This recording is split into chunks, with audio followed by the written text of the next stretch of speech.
Singularity. My name is Nicola, and you're watching Singularity FM, the place where we interview the future.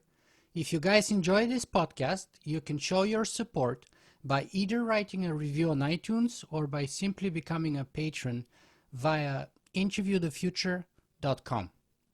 Today, my guest on the show has been named one of the world's 10 most influential intellectuals by MIT. Douglas Rushkoff is an award-winning author, broadcaster, and documentarian who studies human autonomy in the digital age. He is the host of the popular Team Human podcast and has written 20 books, including the bestsellers Present Shock and Program or Be Programmed. So, Douglas Rushkoff, welcome to Singularity FM. Hi, good to be with you. Fantastic.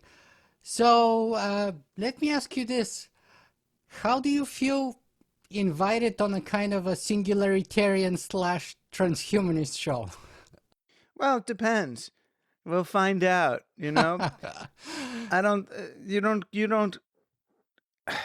singularity means a lot of different things to a lot of different people. The people who hate humans or hate themselves or they look to the singularity as the moment of escape or apocalypse or the end or whatever. And I think a lot of other people look at it as a much more simple, benevolent moment. I think that if as computers learn to, think or process faster or in more complicated ways than humans, it's really, as I see it, no different than the day we made a steam engine that could be as strong as a human or an ox. It doesn't mean that we'll or a recording. Oh, look, we've recorded a person's voice. Now they never have to sing in the same room again. No, once we recorded a person's voice, we've come to see what the difference is between a live performance and and a recording. Or once we get photography, it didn't make art go away, which people predicted at first. It led to, impressionism and abstract art. So, it's all good if we realize that it's not about obsolescing humanity, but if anything, learning what the truly human is. Fantastic. And kind of that has been the point of my work for the last 10 years, if I may say. Basically, one of the theses, or arguably the thesis that kind of runs across the time of my blog, is that I started from sort of the ethical Socratic point of view, which is why my blogging name is Socrates. And my thesis has been that technology is not enough. It's necessary, but it's not sufficient. So I believe we're going to have a fantastic conversation, but before we jump into the nitty-gritty, let me roll the tape back a little bit and just ask you, who is Douglas Rushkoff? Who is just the human Douglas Rushkoff? I mean, that's a big question, right? Precisely. What is that? I could approach that from any direction. As I understand Douglas Rushkoff, I'm a theater director who got fed up with the elitism and oversimplified narrative of most theater. The demand of audiences for an ending and this sense of dissatisfaction if they didn't get one. It seemed to me that theater was losing its relevance and connection to people, and the sort of financial landscape of the world wasn't supporting people actually just doing and enjoying theater with each other. And right around then is when the internet came up. So I became interested in interactivity and multimedia, and I became something of a media theorist, in that I got really interested in the relationship, and I still am, the relationship between real life and theater and technologically mediated experiences. So who I am is someone who looks at all that and tries to do a I'm trying to do kind of group psychotherapy on our society, and help people figure out what matters and what doesn't, and uh, to behave better with each other. But yeah, I'm a kind of a creative person and lateral thinker. I like comparing and contrasting different things and looking for patterns and moving on. And I've been a little pessimistic for the last 5 or 10 years, and I'm trying to make myself more hopeful.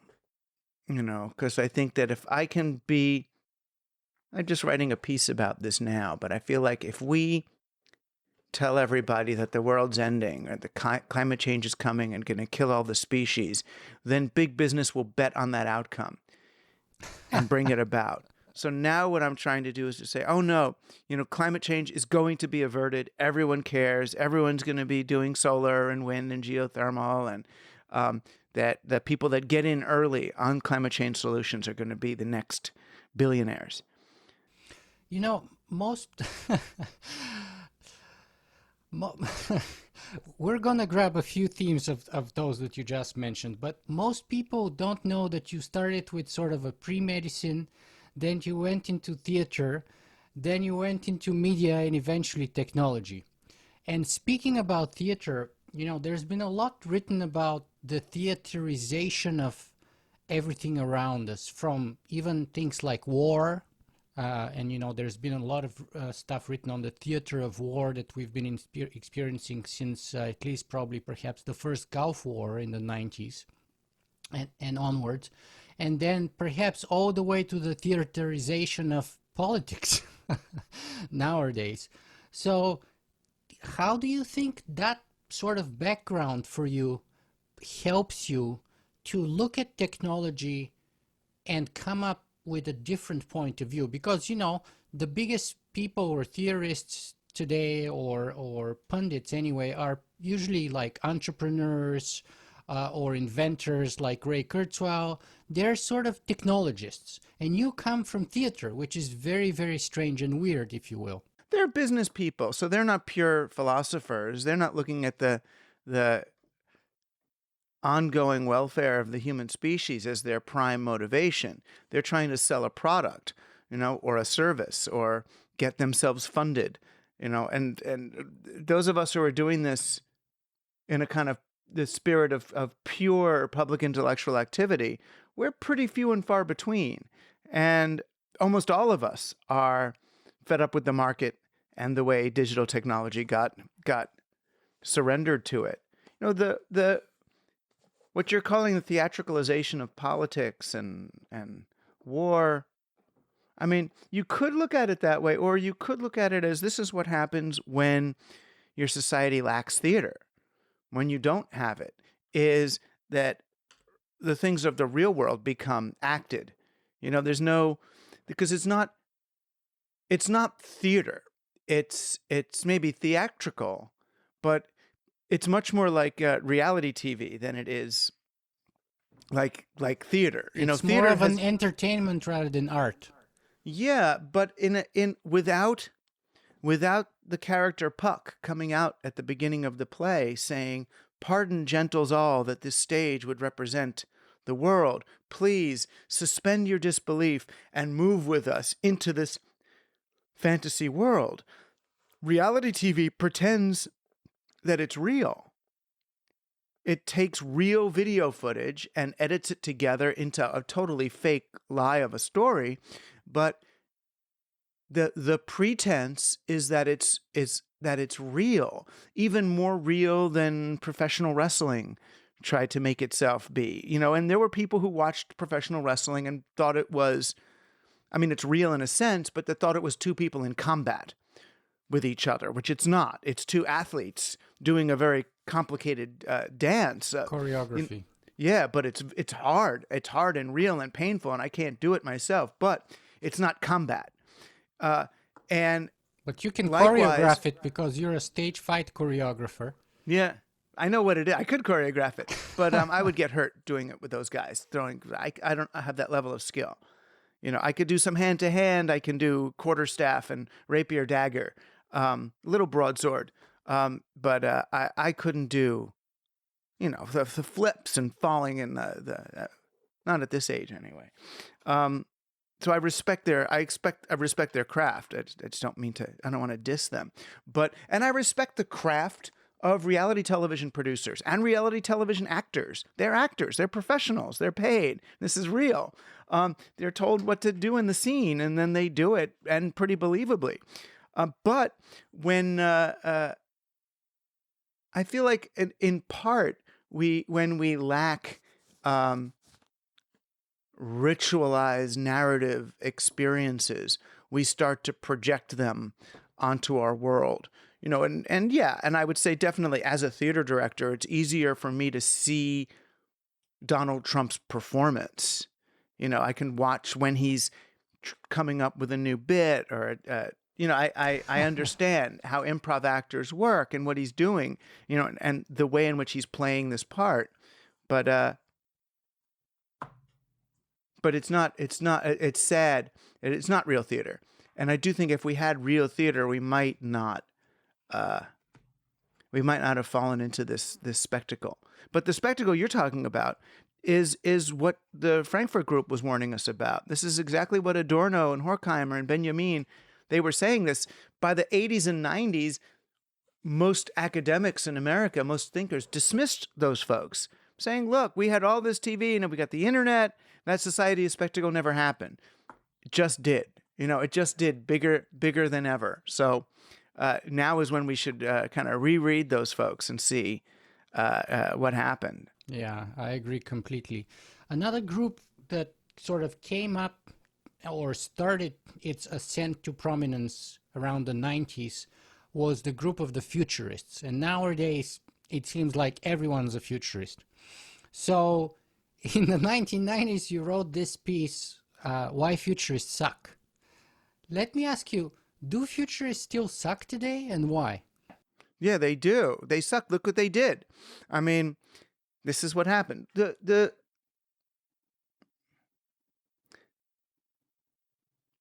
futurists got hired by business to tell them what was going to happen, or what was most likely to happen, so that the businesses could bet on it.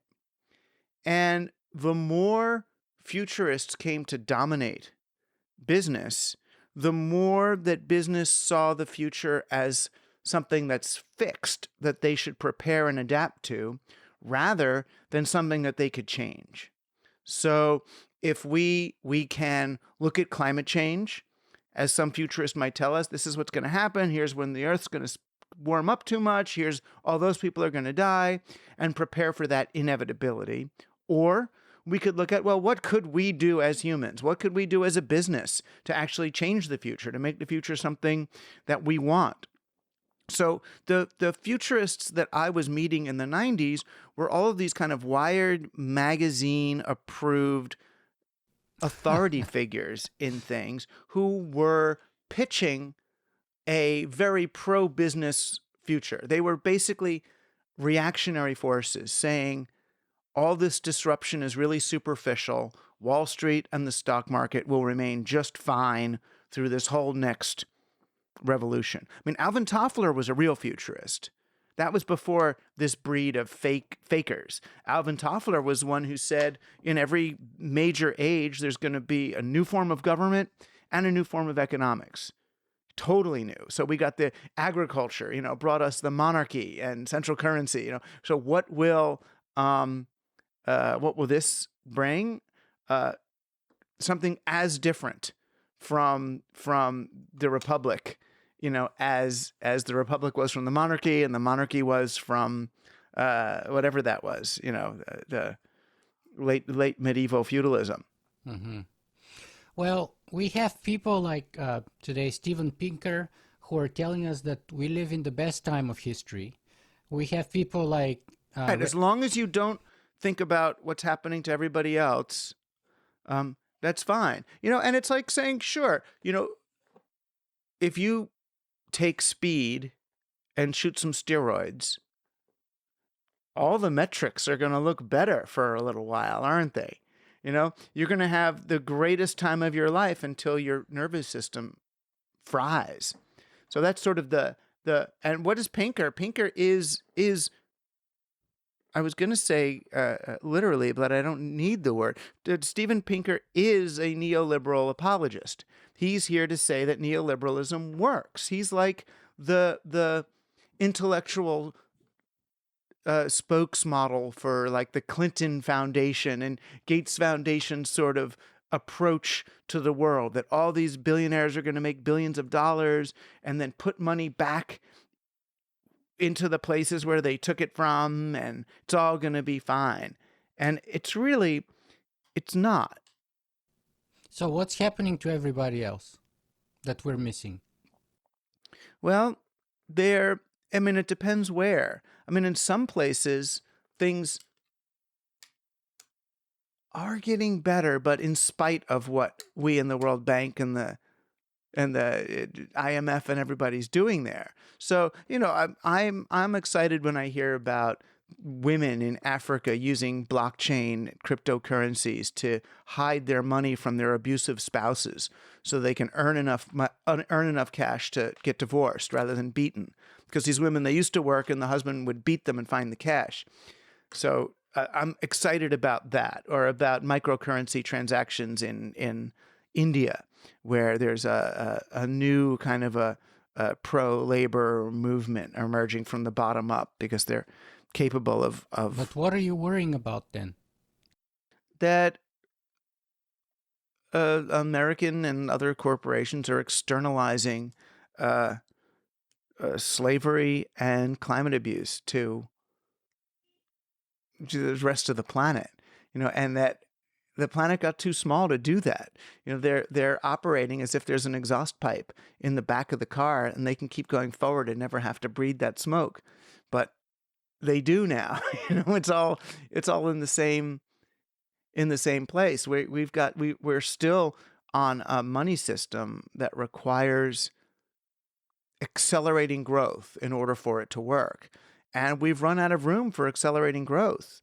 Everybody wants to slow down. We can't buy and sell as much crap.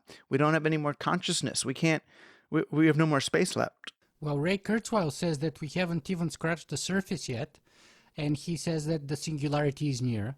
Peter Diamandis says that the future is better than we think, that we would be living in a world of abundance, and that all that we need to do is just to be bold. What's the problem with those visions, or what are those visions missing? Well, most of the ways that they're saying to be bold means find, a wealthy white Stanford graduate who's taken a lot of game theory and systems theory to come up with a single giant one-size-fits-all solution for the planet.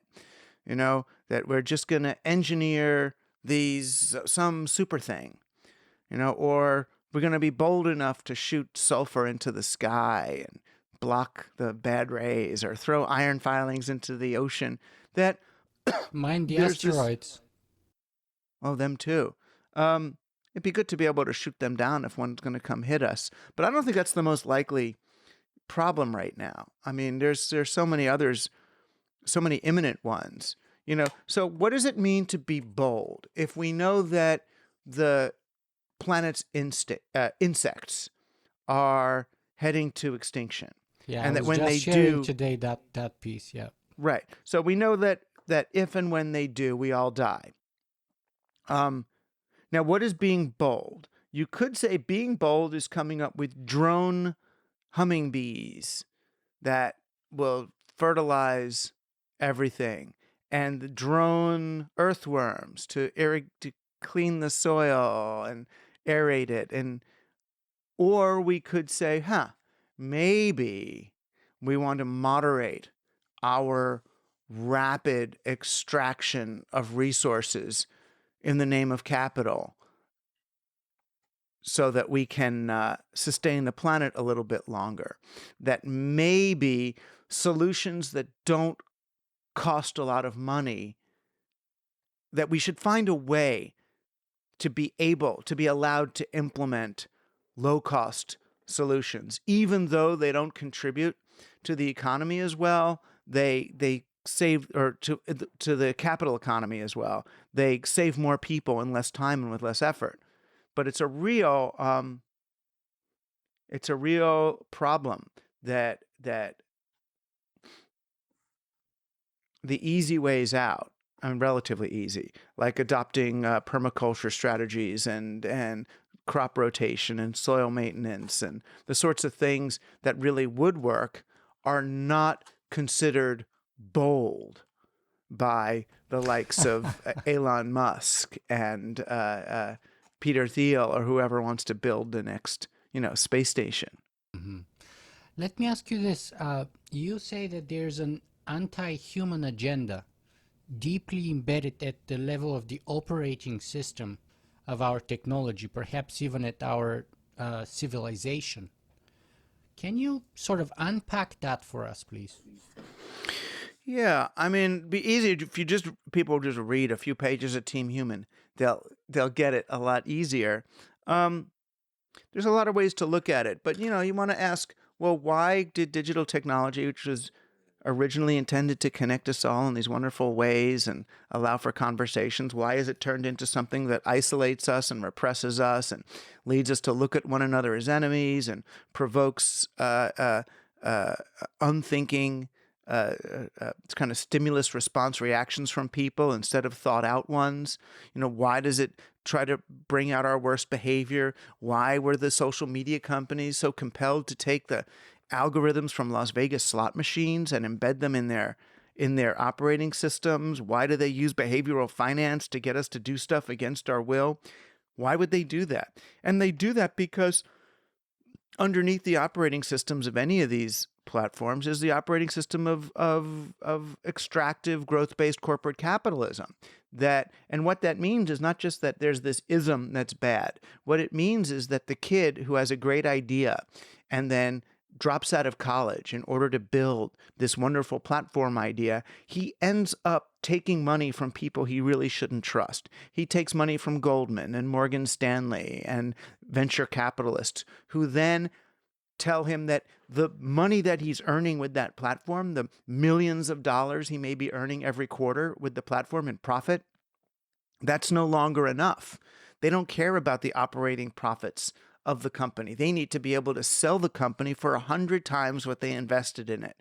And that means turning your company from this nice, money-making, profitable, sustainable, helpful application into something that can really extract a whole lot of stuff, something that can become a monopoly in a different area, no matter what the cost to people.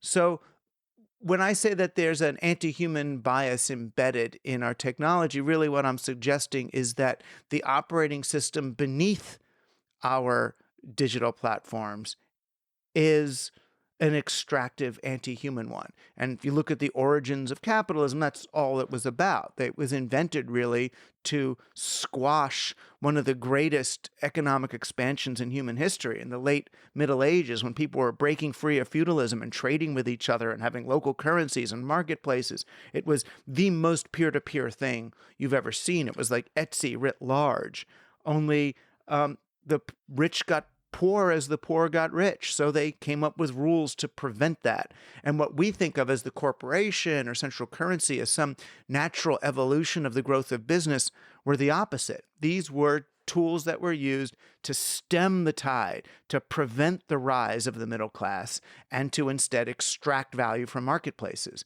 And most people in business today don't even know that. They don't know where this stuff came from. They think that central currency is just money, and that's the only kind of money there is. They think that the only way to start a company is to get millions of dollars from investors. They don't understand that you can actually base a business's growth on the revenue that it takes in and have a sustainable, even a family-run enterprise, that all these are alternative possibilities. But yeah, whether it's capitalism or whether it's people's fear of one another, which is, pretty baked in from a really long time ago. Any of our inventions, our media, our languages can end up going against us, end up using them. We use them to control one another. And that's because we at each stage along the way, we haven't been willing to really interrogate what we're doing and why, and who's controlling a medium. So let's make this a little bit more specific and clearer, perhaps. What are the problems with sort of central corporations or, I mean, centralized currencies or corporations? Well, the chartered monopoly, which was the original corporation, the purpose of it was to make it so that nobody but one person, but one company would be allowed to operate in a particular sector. It was literally the king would charter a monopoly. So I would go to you and say, Nico, you are His Majesty's Royal Shoe Company. Anybody who wants I'll to make take the shoes. West Indies or something, rather. You want the West Indies? I'll give you the West Indies. You are our nation's exclusive company for the West Indies. And because the West Indies is going to be ours, you own all the businesses in the West Indies are yours. Anybody who wants to set up a shop or make rope or do anything in the West Indies, they are a subsidiary of Nico Chartered Monopoly. Thank you. So you'll do that. And you got a sister? I have other relatives, but yeah. What's one that we like? My wife.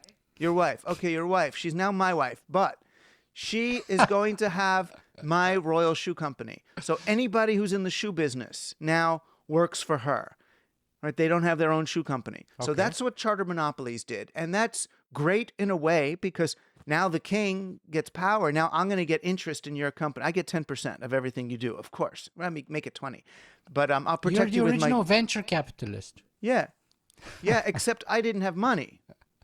Yeah, but I you didn't have have money. I royal had the decree. law. I had the decree. Yeah. Exactly. And I have the gunships.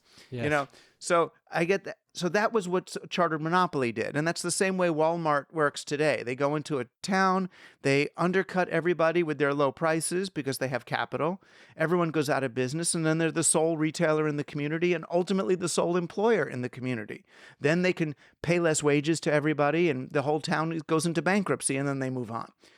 The second invention you asked me about was central currency. And the problem with that, again, central currency was invented and all the other currencies were made illegal. So now all of our local currencies, the ones that don't have high interest, the ones that are just issued in the morning and expire at night and exist so we can trade, all of those are illegal. And now we have to borrow money from the central treasury at interest. And that's a problem because if we have to borrow money at interest, we have to pay back more than we borrowed. So where does the more money come from? The economy grows. As long as the economy grows, we'll have more money and we could pay that back. But the economy has to grow. And that worked well when you were going to the West Indies or the East Indies and taking over brown people and taking all their stuff. We were growing. Then what happened by the 1950s was there was no more place to grow. We couldn't grow. So we just started, we used television to promote more consumer demand for goods. And then we ended up in a world that's running out of resources and running out of slaves and people who want to be slaves. And we've reached the limit of that growth. Now, Ray Kurzweil might say, oh, no. And he knows this isn't true. He's actually admitted on the side. Oh, we've got to have exponential growth in everything. There is no exponential growth in nature. There is none. The only thing that grows exponentially is cancer, and then it kills you.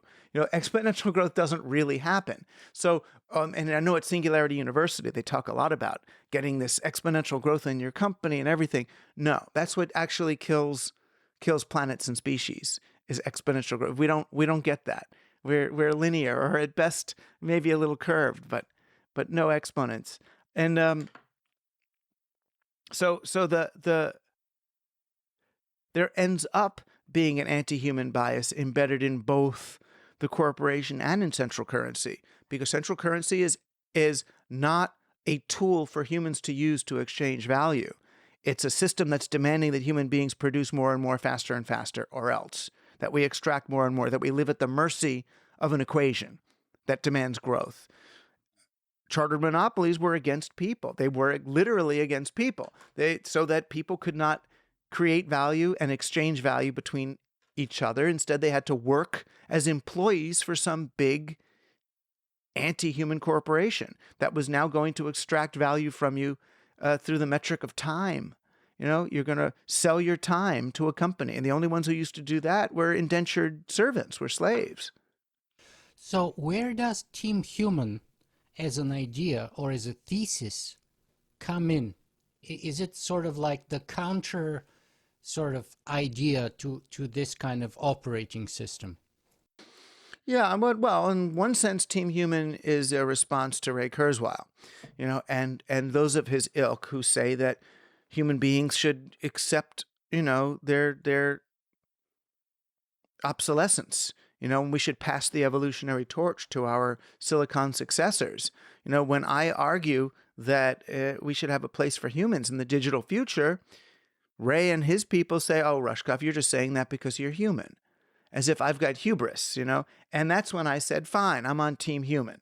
And I meant it rhetorically, but then the more I thought about it, the more I realized that the construct is really important, because being human is a team sport. That's what we forget in our little virtual reality cubby holes. We forget that what makes a technology or a language or a medium or a social instrument or mechanism work is if it's bringing people together and allowing us to function as the collective being we are. But that narrative is kind of hard to push out there sometimes. Like I remember, maybe it was a year ago, I went to not a conference but to a gathering somewhere, and I sort of push forward that sort of communitarian social nature of being human, and basically the guy next to me like laughed into my face so deeply and profoundly that I was like dismayed and shocked, like, and then came out with the sort of traditional sort of libertarian, maybe even Ayn Randian objectivist thing about like me, myself, and my own property, and like, egoism is altruism, and we are competitive by nature, and survival of the fittest. And it seems like this is kind of the popular narrative today, and the narrative that you're pushing with Team Human and that I was espousing at that moment is not popular one. People don't see it as obvious. They don't even seem to see it as likely quite often, unfortunately. Right. Well, then they're going to suffer and die. And if that idea wins out, we're not a planet of individuals. The first right that individuals in the Constitution got was the right to assemble. That's because they realize that that's who we are. I guess I'm part of the great conspiracy, right? Which is conspire, literally means to breathe together. I like being with other people, and I think that's where we get our power. I get it. If you're in big business, the last thing you want is for people to be talking to each other. They're going to buy less stuff because they're happy and they have friends, and they're going to forge solidarity. They're going to have unions. They're going to want money. They're going to find their people working together is the enemy of kings who want to control us, of presidents who want us to look across the wall at those Mexicans and see them as less than human, to see them as rapist, killer, MS-13, horrible things. And you get in your house and build your walls and lock your doors and get your big screen TV and stay in there alone. Every night is like the purge, where everybody's out there killing each other. You just get the best guards. And what that does is it leads to the current millionaire and billionaire fantasy, which is that the world is going to explode or there's going to be a massive revolution, and the best they can do is buy land in New Zealand or Alaska and get electric fences and robot guards and private underground hydroponics and keep themselves alive all alone with their old Netflix tapes to keep them happy, or some, Japanese made, cyber sex doll, and have that until the end. There's all those people who are buying the sort of the nuclear bunkers, abandoned nuclear bunkers from the Cold War, and converting them into sort of like 5-star, sort of like end of the world habitats where those people can go and sort of. Right. And that is the end game of the Ayn Rand individualistic path. Right? Where the idea, the object of the game is to earn enough money to insulate yourself from the cruel, horrible, competitive world. That's not what Darwin wrote about in his evolution. It's what no real scientist has written about that as the story of evolution. That's the bastardized story of evolution, Herbert Spencer retold. actually coined the term survival of the fittest, not Darwin. Right. Yeah. So Yeah. let me ask you this, because I think it's a continuation of some of those ideas. We all know what an anthropomorphism is. Tell me a little something about what you call mechanomorphism. Yeah, well, anthropomorphism is when you see the human face in your front of your Volkswagen Beetle, or when you put rabbit ears on your Macintosh and call it, Betty. It's like when you see the human in something else. It's a natural thing that we do. Every time we look in a socket in the wall and you see two eyes and a little mouth, like in Munch's the scream, it's like, oh, I see it. Mechanomorphism is the opposite. It's where you see the machine in the person or in yourself. So, okay, am I multitasking? What's my efficiency rate? What are my inputs and outputs? I've got, too much data in my RAM. And when we try to ape the qualities of the machines, which is what we're doing now. And because again, we see ourselves as in competition with the robots rather than that the robots are our tools. And it's a problem in that again, it goes back way further than just technology or digital technology, but it's viewing human beings in terms of their utility value, rather than some essential value. And this is where we get in trouble with both the scientists and the free market libertarians, because I'm arguing that human beings have intrinsic worth.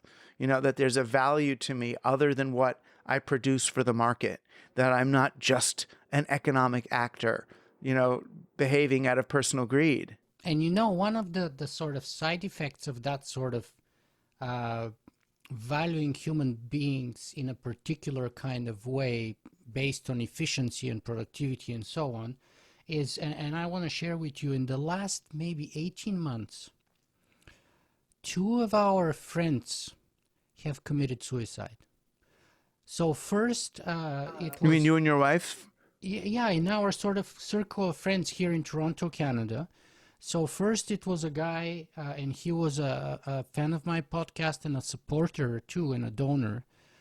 He was in his sort of mid-30s, and then he hanged himself one day without any visible outwardly sort of sign that there's trouble. I never realized, and then I went back and I was like, I should have spent more time with the guy. Like, I was shocked. And then just like 3 days ago, actually that girl was kind of a closer friend to my wife's sister, but she had a baby a couple of months ago, and she was like sort of early 30s, very fit young mother, baby 2 months old, and then she hanged herself too. Like, do She you probably think... had postpartum depression or something, Well, that for organic. sure played a role. There's no doubt about that. But I'm just saying that there's a lot of suicide rate sort of explosion, if you will, especially in those sort of young people who are supposed to be at the prime of their life, at the best period of their life. Like, we're talking early to mid 30s here, right? You're supposed to be at your peak in any way possibly, physically, intellectually, sexually, like in any kind of way. So do you think that's connected with that sort of utility ascription to humanity and sort of that mechanomorphism? And Yeah, I mean, maybe not directly, but at least no more than one or two steps removed. So, if our supposedly social media platforms and all of our communications technologies are optimized to extract value from us and to prevent us from forming connections with one another, because the more connections you have with people, meaningful, loving connections, the less money you spend. You don't need to spend money if you're getting laid by someone you love, and you're just gonna fuck all the time, right? You're not gonna start spending money. It's like, why, you want to go to the movies or you want to have sex? Okay, let's fuck. Right? I mean, you want to go do some meaningless experience that costs a lot of money, or you want to hold hands and walk through the woods and look in each other's eyes, right? The more you are actually with people, let's just have a party. You're gonna enjoy. You'll buy potato chips and that's about it. So all of these platforms are geared toward making us like each other less. They're geared toward uh, these kind of snap judgments we make. Oh, there's a guy with a MAGA hat. Oh, I hate him. Oh, there's a black person. Oh, I like them. Oh, there's a this. So in these sort of instant reptile brain judgments and this induced, paranoid, antisocial, judgmental, disconnected state. So the fact that people are feeling more alone today than ever before, that the more connected you are, the more you use Facebook, the more alone you feel, that should tell people something. I think Instagram is the worst actually in terms of like depressed people and suicidal people. And actually, we had another cousin of my wife who attempted to commit suicide but failed. Luckily, she just overdosed on pills, and then we took her to she went to the emergency and we went to see her and all that stuff, but she survived. But she was an obsessive Instagram user herself and still is. And a lot of people, they reach out for help on the internet, which is really strange too. And I've seen that on the, and I thought about closing them for this reason, but on the message boards I have for my Team Human podcast, and people start threatening suicide, and it's like, I mean, what do? You can call the cops and send them to their house, but it's not like they're going to do it that day. They're saying they're going to do it that month or something. And it puts everyone in a tricky position, and I mean, I remember I used to know some people who had suicides on their message boards, and I said, oh yeah, it's because I always assumed it was because of the way that they're running their message boards, or look at who they're attracting, or but it's not. It's actually, it's everywhere. You're right. I mean, there's a mental health crisis that's not, it's not a product of technology. It's a product of software that's Present been shock, maybe, that you call. some of it, yeah, and present shock, that which is what that book was largely about, is what happens when you live in a world that's been engineered to optimize your mind and behavior for certain outcomes and leaving other ones behind. So few people are in the moment they're in. I mean, even singularity people, bless their hearts. The reason I don't spend that much time with that is I find it boring. That it's like it's an abstraction. I'm so much more interested in what's happening now than what's going to happen in the future. But it's a very appealing and powerful, abstraction. It's kind of like, sort of like the Christian heaven abstraction is there too, but it's very powerful for some people. The singularity is kind of appealing for sort of more intellectual, more sciencey kind of people, but offering many of the same things, like immortality, like abundance, even utopia, space Christ travel. on the cross was the singularity. Another way of understanding the singularity, it's McLuhan didn't know about the singularity, but in I think it was in Mechanical Bride, he said the one moment when the medium became the message was when Christ died on the cross. That the medium and the message were the same thing. And you can think of Christ's death on the cross, I mean, narratively. I'm not saying historically. I don't know what happened, but narratively, that's a singularity. But it's essentially, it's one of those crossover moments that is the singularity that everybody's looking forward to. And I understand what happens when you take a bunch of Christian people and you create something as discontinuous as the emergence of digital technology, and they feel all unsettled and there's all this wobble. They think, don't worry, Christ is coming, but don't call it Christ. We're going to call it the singularity. So you get the same shape, you get the same story, the same narrative, the same thing that I was complaining about with theater, beginning, middle, and end. Don't worry, you're still going to get your end. It's only going to be this instead of that. So to me, the details don't matter. It's the same mythology. And I understand why we long. It's very human to long for an end. But growing up means realizing, no, life keeps going. It's just, and it can keep going. I just had this argument today on one of my posts about where I was sort of ruminating on manifestos and dilemmas, because many years ago I wrote my version of the Transhumanist Manifesto, and then I wrote about dilemmas. And I said that today I've kind of went back on this manifesto stuff, and I'm a lot closer to dilemmas, because I thought dilemmas are a lot more honest and truthful. And then this engineer guy, who is a fan of my blog, said, yeah, but I believe that the singularity would create this sort of super smart artificial intelligence, which is going to, create this utopia for us, this abundance, solve global warming and cancer and death and wars for scarcity and resources and stuff like that. What's wrong with that? One is, you don't need an artificial intelligence to do that. You can do that.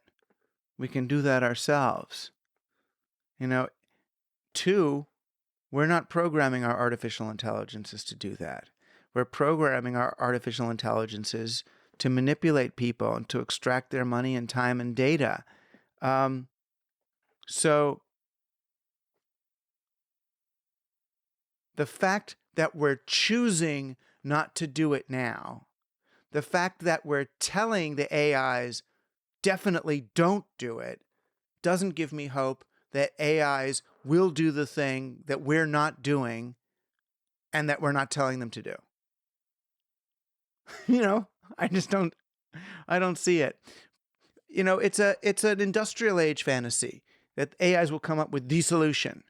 And it's not going to work like that. It's going to be millions of distributed solutions. We just got to start rotating our crop. We just got to start taking care of our soil. We have to use less energy. So what It's is not the rocket solution science. then? Do we need to sort of become sort of technophobes and sort of abandon technology altogether? Because people always say the easiest way to respond to something like that is like, oh, but you're such a technophobe, and do you just want to abandon technology and go back to the Middle Ages? Or Samuel Butler sort of suggested we destroy all the machines, we give them no quarter, and we hold technological progress at the level of sort of pre-industrial revolution, sort of 17th century level. Well, right now, human beings with the technologies we have feels like giving a gun to a 3-year-old. We are shooting ourselves in the face repeatedly because we have so little wisdom. We still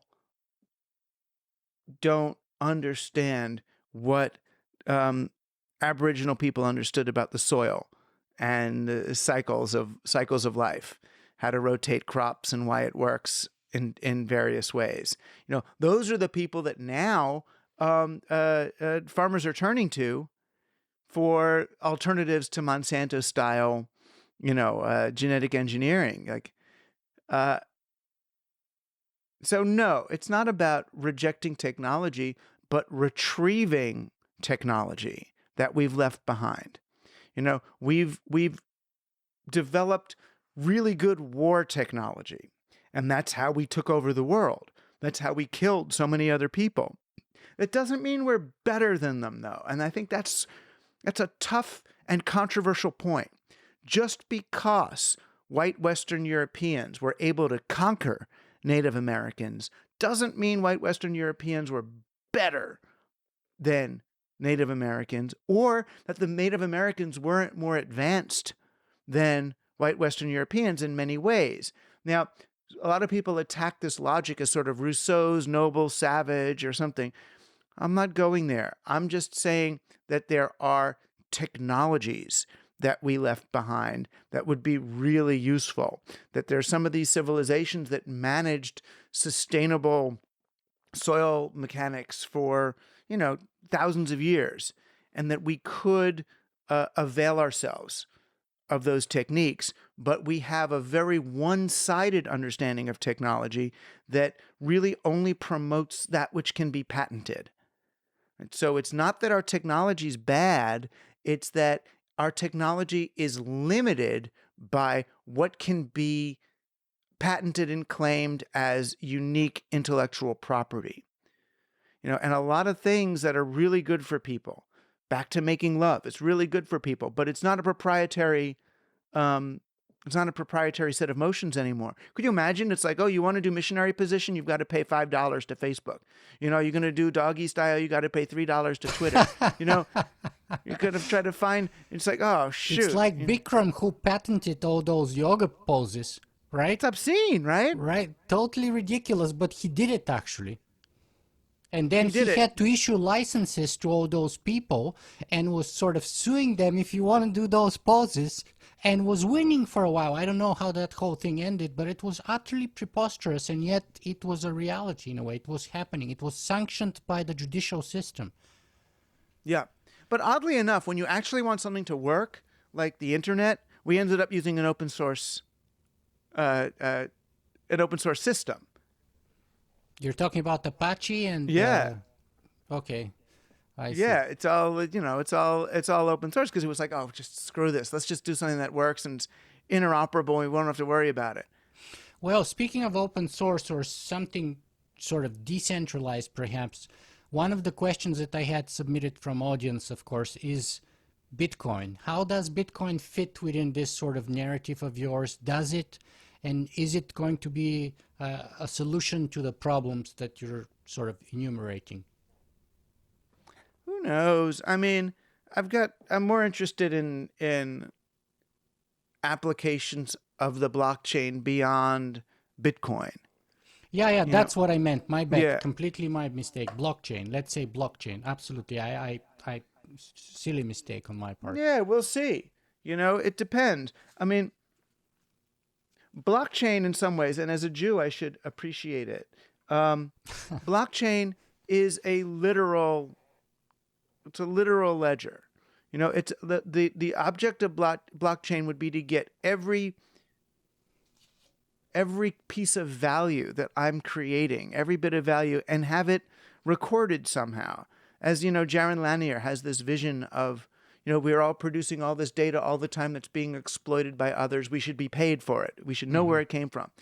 And that's better than nothing, to keep track of everything and make sure everybody gets paid for everything they did. And if you get out of bed on the left side of the bed this morning, then the Serta company who makes mattresses finds that information valuable, then you get paid 0.001 cent every time you get out of bed on a different side so they can see how you are. I mean, maybe. And so that every gesture, everything you do is potentially monetized.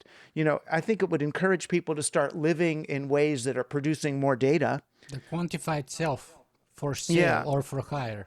Right. And start thinking about your world that way. But, I'm less interested in getting all of our activities on the ledger than I am in getting activities off the ledger.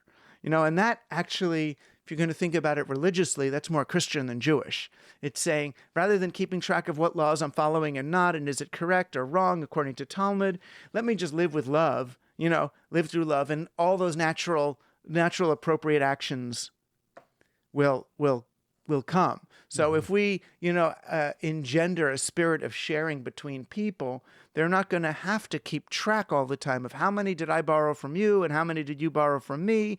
It's like if you go to your neighbor's house to borrow an egg, you've got to keep making sure, okay, that's one I owe you, and then you owe me one, and you got water from me, and then you got this from me, and then your kid shoveled my walk, and then you said hi, which actually made me feel so good. You deserve some points for that. It's like, for to the extent that our problems come from our lack of a good ledger, then the blockchain is interesting to me.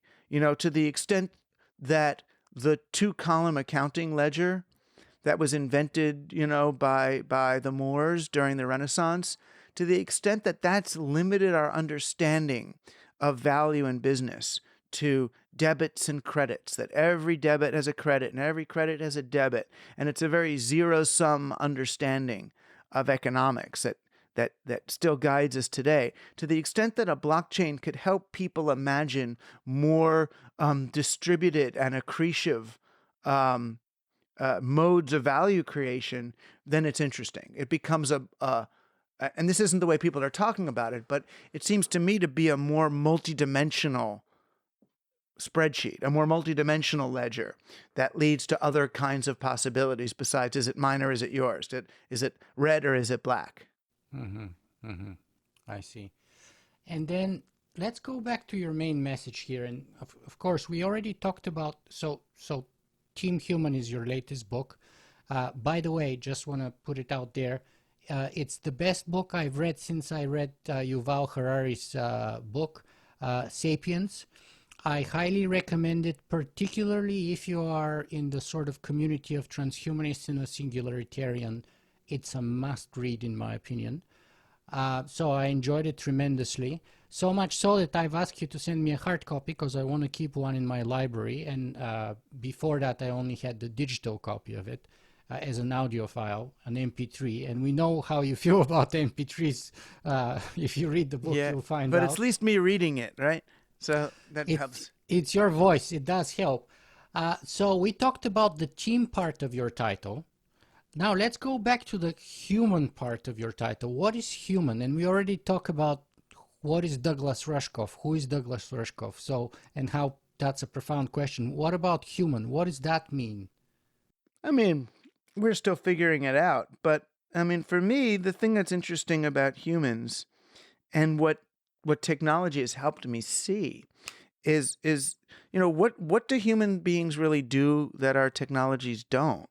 And humans are weird. We're strange. The thing we do that computers don't is we can embrace paradox. We can sustain ambiguity over time. We don't have to resolve things to a 1 or a 0 in order to work with them. We can stay in that weird, liminal, unresolved place.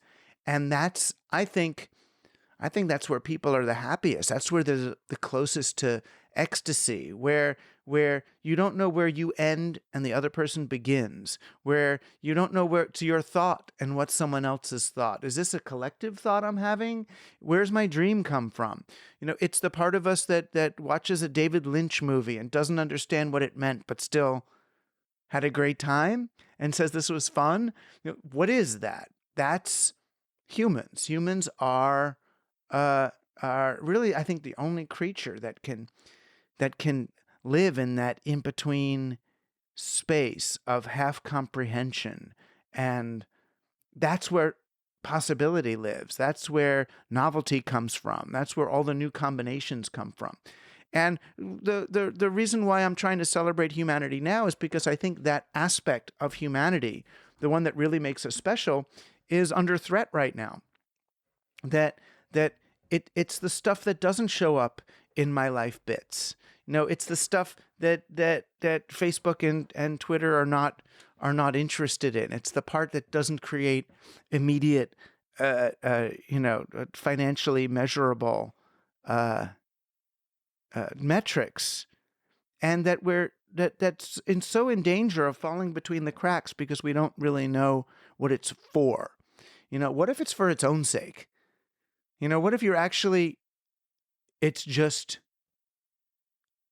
it's there to be there to be there, and that's, again, that gets religious. That's like saying we come in with some value, that there's like a soul animating living things, not necessarily a religious soul, like a, Russian Orthodox soul that goes back to heaven at the end, but just soul, the soul that animates life.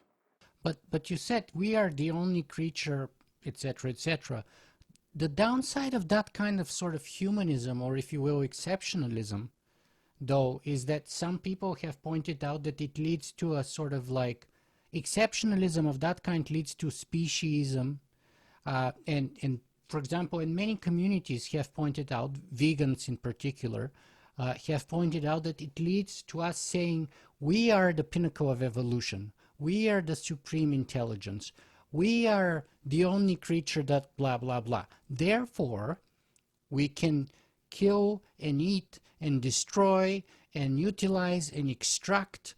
We kill like, I don't know, 70 some billion animals annually on our planet, and something like 1.3 trillion aquatic organisms annually, right? And that stems from, our supremacy, that narrative of us being exceptional and the pinnacle of evolution and this supreme being. Right. And I think it comes from the opposite. I think it comes from us thinking that we're just animals and we're fighting. If we actually accepted that we have a uniquely conscious role on the planet, that we are maybe the only species who could impact the environment as much as we had and do so as consciously as we have, then that obligates us to be the stewards of nature. Nature exists and nature is going to try to survive and nature is going to be cruel. The one thing human beings can do is try to make nature less cruel. Human beings can leave a field more fertile than we found it. We can we can live with compassion, and only by accepting our unique place, not superior place, but unique role in the scheme of things. Can we really rise to the occasion of our own humanity? And rising to the occasion means developing the ethical framework appropriate for a species of our strength. Now we have, relatively to the planet, we have the power of a cancer, but really not much more awareness of our self-destructive trajectory. I forget what poet said it, but someone said that human beings have not evolved more for the last 10,000 years than the beaks of eagles. So we have all this power, but not much more wisdom. And of course, Steven Pinker would greatly disagree with that. Let me ask you this, because I'm working on this project called Rewriting the Human Story, how our story determines our future. Because I agree with pretty much most of the things that you said so far in terms of diagnosis, and I'm thinking, what's the solution? And you're coming up with this narrative of Team Human, which I think is a very good and interesting and useful narrative. And perhaps that could be a new story. Probably not big enough for my liking, but very good start anyway. Where do you think the narrative fits within this whole sort of situation that we find ourselves in, and what's the importance of story and the importance of coming up with a new narrative to unite us, whether under Team Human rather than, say, Team America and Team Canada and Team whoever? I don't know. I'm a little torn on it, actually. I don't know if I like the idea of, having our fate rest on who can tell the best story or the most compelling story. Because right now in America, when there's starving Mexicans or starving El Salvadorians at the border between Mexico and the US, Trump tells a more compelling story about these people than I do. So Americans look and say, oh, look at these terrorists trying to invade our country, rather than look at these refugees seeking asylum from their repressive regimes and poverty where they live. If the person who tells the best story wins the meme, then we may be screwed, because the fake stories are more compelling than the real ones. Fake news and reality TV is more compelling than reality, at least for a time and to a certain kind of trained reptilian brain that most people are using when they're interacting with media. So I get concerned, and I had some good talks with, I had one with George Monbiot, who's very into creating a new narrative for the progressive culture. And he argues that people only understand things when they're in stories, otherwise they'll forget them and not get them at all. And you have to just accept that's the way the brain works, and so be it. Jessica Blank, who I had on the show, is also a narrative person. She's done terrific things through narrative, but some nerdier part of me or more hardline part of me just wants people to see the friggin' facts. It's like, Because this, putting Donald Trump aside, the singularity and transhumanist narratives are very powerful narratives among not only my audience and our community in general, but some very powerful and influential individuals who have enormous resources at their disposal. right. And then the question is, do we create new narratives for them? Do I compete with those narratives? I mean, it's mostly a propaganda war at that point. How is my story going to beat their story? If we have to, we have to.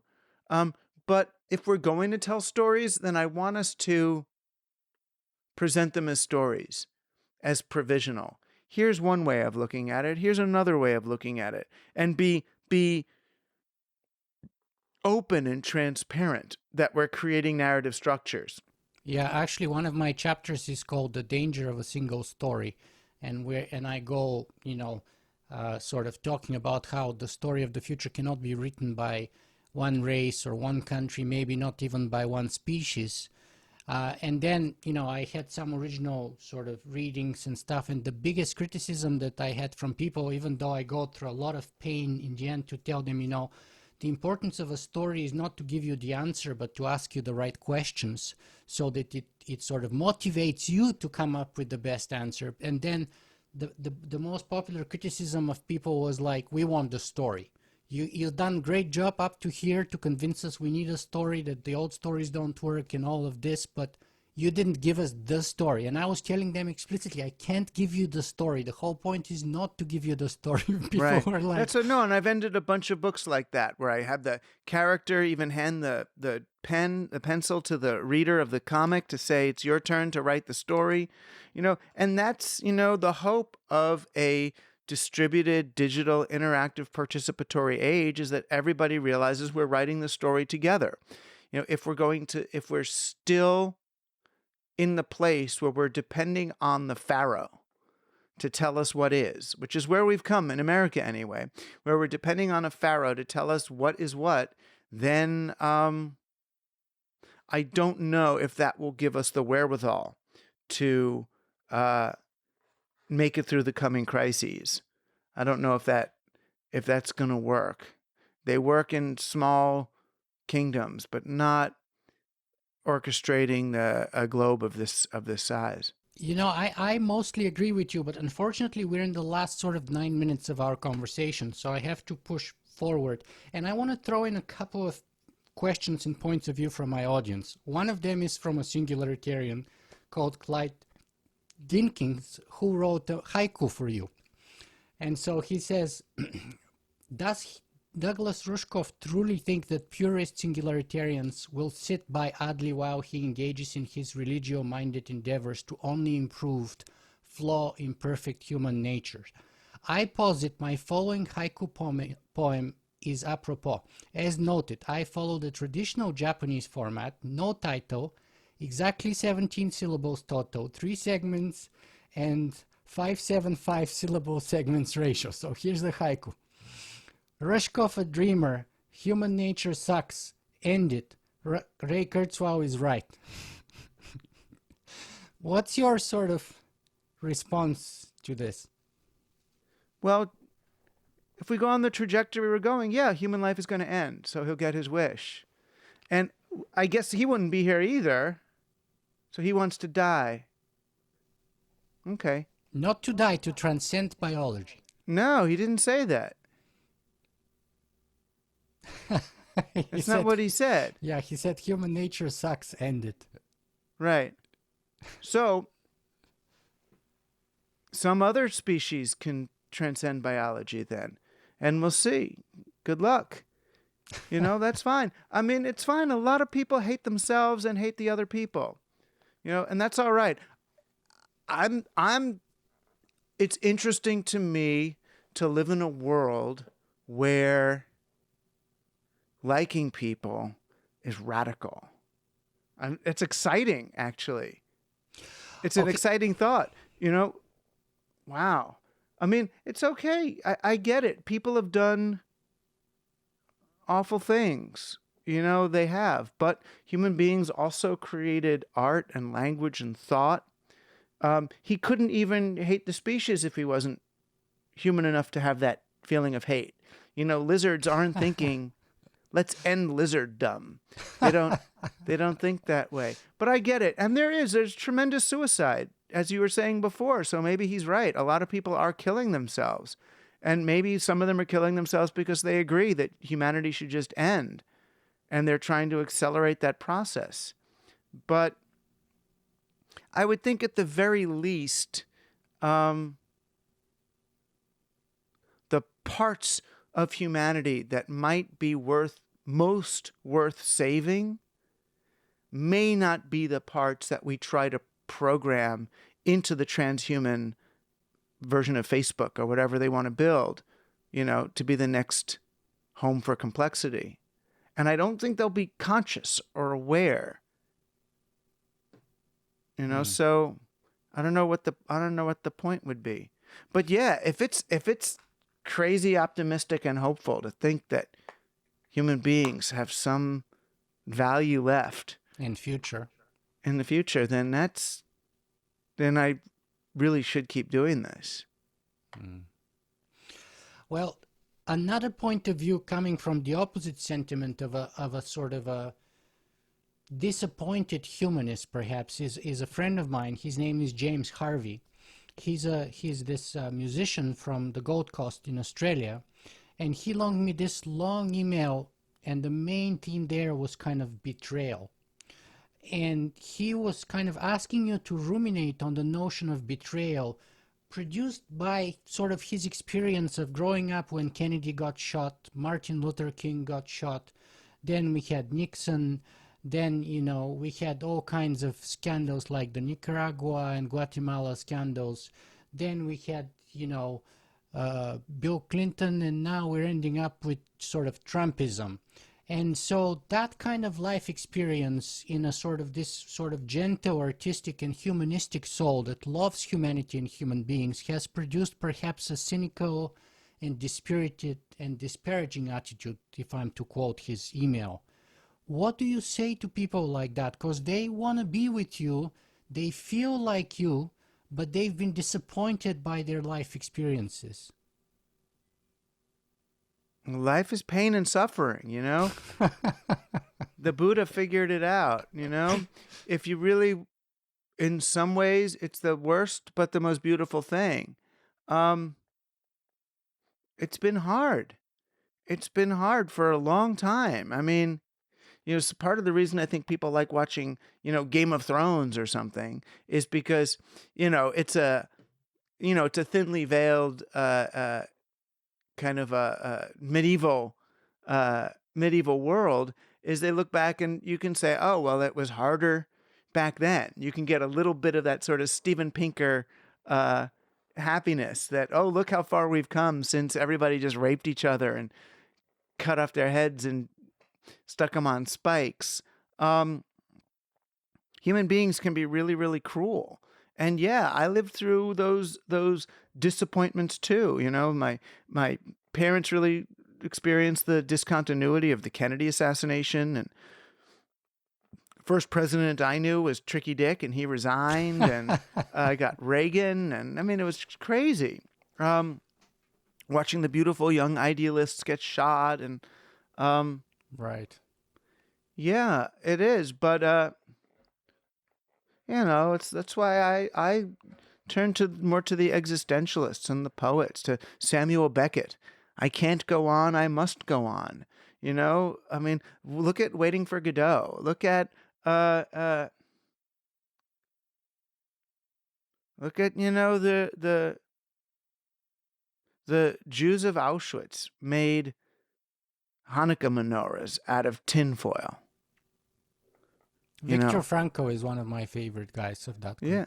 And in I mean, general, anyway. Yeah. So it's like, what the fuck, you know? So, you know, it's there's darkness in the human experience, and we've all experienced some of that ourselves. I mean, we've witnessed tragedy and inhumanity and all that, but But we go on, and we can. I mean, I think the best we can do is to spend what energy we have to to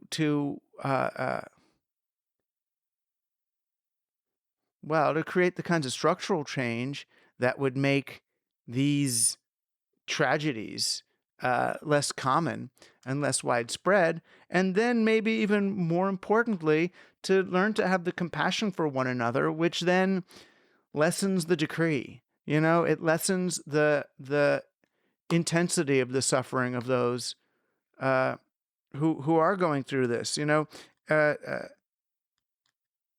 if you have, you know, family, if you have friends, if you have community, then the tragedy of watching, you know, the Twin Towers in 9/11 go down is different than if you're in it alone without a sense of collective witnessing. Yeah. And speaking of those structural changes, your whole point, which I agree with entirely, is that what we need to do is change the underlying operating system. And that kind of, by the way, was part of my criticism towards Singularity University, where I did this speech called Socrates Deconstructs Singularity University, and it was called The Emperor Has No Clothes, where I was pointing precisely that fact that it's disruptive at the surface, but deep underlying is more of the same. Anyway, we're out of time, so I just want to ask you, where can people find more about you and your work, Douglas? I mean, if they want to, but not if they don't. I don't want them to suffer. You know what I mean? If hearing that human beings still have something to offer is going to, you know, take them off the track of annihilating the species as quickly as possible, I don't want to slow them down, right? You got to have your exponential path, and But don't I listen to thought me. you actually do want to slow them down, which is why you're doing your Team Human campaign. Yeah, but not these guys. If they really want to go for it, they should. I mean, they shouldn't listen to me. But if they do, then yeah, come to teamhuman.fm, and you can hear, you know, wonderful episodes of Team Human with all sorts of people who are in spite of bad news, trying to make the world a better place and get algorithms out of sentencing hearings for you know, parolees and convicts, or you know, trying to promote more human-centered uses of technology, or to help labor or employee ownership of companies. I mean, there's a lot of things we could do to lessen human suffering in the meantime. You know, even if you want to go to Mars, it's possible that the 8 billion or whatever that are here now don't have to be suffering as much as they are. And I think it's worth our time and attention to, Yeah, you know, my personal attitude towards this is let's go for Mars, let's go everywhere, but let's just not destroy the Earth here while we're trying to get somewhere else. So let's have it both ways if right, we can. That's the whole right. point of abundance, in my You would opinion. think, and you'll have more time. You know, you'll have more time to develop a really good rocket ship to go to Mars than have to do an emergency one that's cobbled together with duct tape. Right, right, exactly. Well, Douglas, we've been talking for 75 minutes or so. What's the most important thing that you want our viewers and listeners to take away from this conversation with you today? That there is an ineffable beauty and power in spending real time with other people. And if you can try to find even 10 minutes a week to be in a room with another person without using any mediating technology to engage with each other, um, you'll find it's like so powerful. It's so positive. And if you can't find 10, then start with 5 or even 2 minutes a week. Um, it's a really interesting thing just to do it consciously, even. Um, I would say a few hours a day, but yeah, well, if you can build up to that, then yeah. But I get it. It's intolerable for a lot of people right now. And I get why, especially if you're aware of it, that you're not on your device or that you're actually with the person in the room, or they're looking right in your eyes. I mean, that's hard. That's hard for people. But it's so worth it. absolutely. For the last 18 months or so, me and my wife start our day with about a 45-minute walk, just the two of us. And it's been the best thing, not only for us as a couple, but also for us individually. It's phenomenal. Yep. And I know it feels, for those of us who are trying to save the world, it feels like a guilty pleasure to take 45 minutes away from the work. to actually engage. But in a way, you have to. It's what recalibrates your system. So if you want to think about it in a mechanomorphic way, it's like pushing a really strong reset button. Be with nature and another person. It really does. It changes everything. Absolutely. As Aristotle said, you need the weekend to do better philosophy on Monday. Douglas Rushkoff, from one human to another, thank you very much for spending so much time with us today. Oh, well, thank you. Thanks for what you're doing.